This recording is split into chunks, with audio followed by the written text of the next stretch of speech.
ഇസ്ലാമിക രാജ്യമായ മാലിദ്വീപിൽ മദ്യം വിറ്റാൽ അത് ടൂറിസത്തിന് വേണ്ടിയെന്ന് ന്യായീകരിക്കും.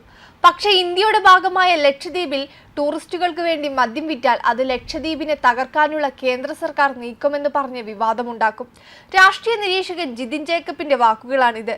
കേരളത്തിലെ ഇസ്ലാമിസ്റ്റുകളുടെ ഇരട്ടത്താപ്പിനെതിരെ രൂക്ഷ വിമർശനമാണ് അദ്ദേഹം നടത്തിയിരിക്കുന്നത്. ഫേസ്ബുക്കിലൂടെയാണ് അദ്ദേഹം പ്രതികരണം നടത്തിയത്. ഫേസ്ബുക്ക് പോസ്റ്റ് വായിക്കാം. ലക്ഷദ്വീപിൽ മദ്യം എത്തിയെന്ന് പറഞ്ഞ് എന്ത് കരച്ചിലാണ് കേരളത്തിൽ. ഇസ്ലാമിക രാജ്യമായ മാലിദ്വീപിൽ മദ്യം വിൽക്കാം. ഇസ്ലാമിക രാജ്യമായ ഗൾഫ് നാടുകളിലും മദ്യം ലഭ്യമാണ്. പക്ഷേ ഇന്ത്യയുടെ ഭാഗമായ ലക്ഷദ്വീപിൽ ടൂറിസ്റ്റുകൾക്ക് മാത്രം വിൽക്കരുതത്രേ.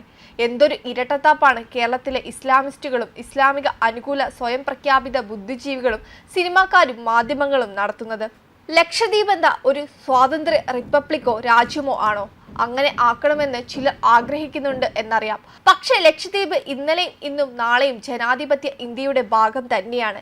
ലക്ഷദ്വീപിൽ എന്ത് നിയമം വേണമെന്നും എന്ത് നയം നടപ്പാക്കണമെന്നും ഇന്ത്യ ഗവൺമെന്റ് തീരുമാനിക്കും. എത്ര കുരു പൊട്ടിയിട്ടും കാര്യമില്ല.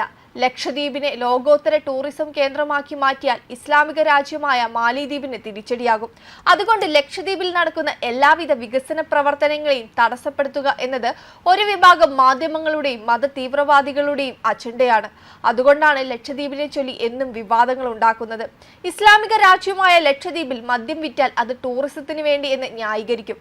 പക്ഷേ ഇന്ത്യയുടെ ഭാഗമായ ലക്ഷദ്വീപിൽ ടൂറിസ്റ്റുകൾക്ക് വേണ്ടി മദ്യം വിറ്റാൽ അത് ലക്ഷദ്വീപിനെ തകർക്കാനുള്ള കേന്ദ്ര സർക്കാർ നീക്കമെന്ന് പറഞ്ഞ് വിവാദമുണ്ടാക്കും.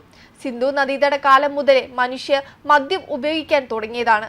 ആവശ്യമുള്ളവർ കഴിക്കട്ടെ, ആരെയും നിർബന്ധിച്ചു കുടിപ്പിക്കുന്നില്ലല്ലോ. ഇന്ത്യയിൽ ഗുജറാത്തിലും ബീഹാറിലും നിലവിലുള്ള മദ്യനിരോധനം പോലും എടുത്തു കളയണം.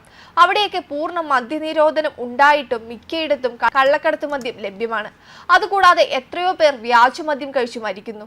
ടൂറിസ്റ്റുകൾ മദ്യം കഴിക്കാൻ വേണ്ടി വരുന്നവർ അല്ല. അതേസമയം ചെറിയ അളവിൽ മദ്യം കഴിക്കുന്നത് പലരുടെയും ദിനചര്യയുടെ ഭാഗമാണ്. മദ്യം കഴിച്ച് വഴിയിൽ കിടന്ന് ഛർദ്ദിക്കുന്ന അല്ലെങ്കിൽ ബഹളമുണ്ടാക്കുന്ന ഏതെങ്കിലും വിദേശ ടൂറിസ്റ്റുകളെ കണ്ടിട്ടുണ്ടോ? സത്യത്തിൽ ഈ കരച്ചിൽ നടത്തുന്നവരുടെ ഉദ്ദേശം ലക്ഷദ്വീപിന്റെ വികസനം തടയുക എന്നതു മാത്രമാണ്. അവിടെ എന്ത് നിർമ്മാണ പ്രവർത്തനങ്ങൾ നടത്തിയാലും കേരളത്തിലെ മാധ്യമങ്ങളും ഒരു വിഭാഗം ആളുകളും അത് വിവാദമാക്കും. ലക്ഷദ്വീപിൽ ടൂറിസം വളരാതിരിക്കാനും അവിടെ നടക്കുന്ന വികസന പ്രവർത്തനങ്ങൾ തടയാനുമാണ് ഇവരുടെ ശ്രമങ്ങൾ. വിദേശത്തൊക്കെ മദ്യമൊക്കെ എല്ലാ സൂപ്പർ മാർക്കറ്റുകളിലും ലഭ്യമാണ്. അവിടെയുള്ളവർ ആരും കുടിച്ചു വഴിയിൽ കിടക്കാറില്ല. മദ്യം കഴിക്കുന്നത് വലിയ പാപമാണെന്നൊക്കെയാണ് നമ്മുടെ സമൂഹം ധരിച്ചു വെക്കുന്നത്.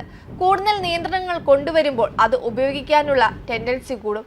കേരളത്തിലും മദ്യവിൽപ്പന ബിവറേജ് കോർപ്പറേഷനിൽ നിന്ന് എടുത്തുമാറ്റി എല്ലാ സൂപ്പർ മാർക്കറ്റുകളിലും ലഭ്യമാക്കണം. ഒരു സൗകര്യവുമില്ലാത്ത വൃത്തി കുറവായ സ്ഥലങ്ങളിൽ പ്രവർത്തിക്കുന്ന ബിവറേജുകളിൽ നിന്ന് മദ്യം വാങ്ങുന്നതിലും എത്രയോ നല്ലതാണ് സൂപ്പർ മാർക്കറ്റിൽ പോയി വാങ്ങുന്നത്. സർക്കാരിന് നികുതി കിട്ടിയാൽ പോരെ. രാഷ്ട്രീയ താല്പര്യമാണെങ്കിലും മത താല്പര്യമാണെങ്കിലും ഇന്ത്യാവിരുദ്ധ ആണെങ്കിലും ലക്ഷദ്വീപിൽ ടൂറിസ്റ്റുകൾക്ക് മദ്യം വിൽക്കുക തന്നെ ചെയ്യും. ലക്ഷദ്വീപിനെ വരും വർഷങ്ങളിൽ മാലിദ്വീപിനേക്കാൾ വലിയ ടൂറിസം കേന്ദ്രമാക്കുകയും ചെയ്യും. നിങ്ങൾക്ക് ചെയ്യാൻ പറ്റുന്നത് ചെയ്തോ എന്ന് പറഞ്ഞാണ് അദ്ദേഹം പോസ്റ്റ് അവസാനിപ്പിക്കുന്നത്.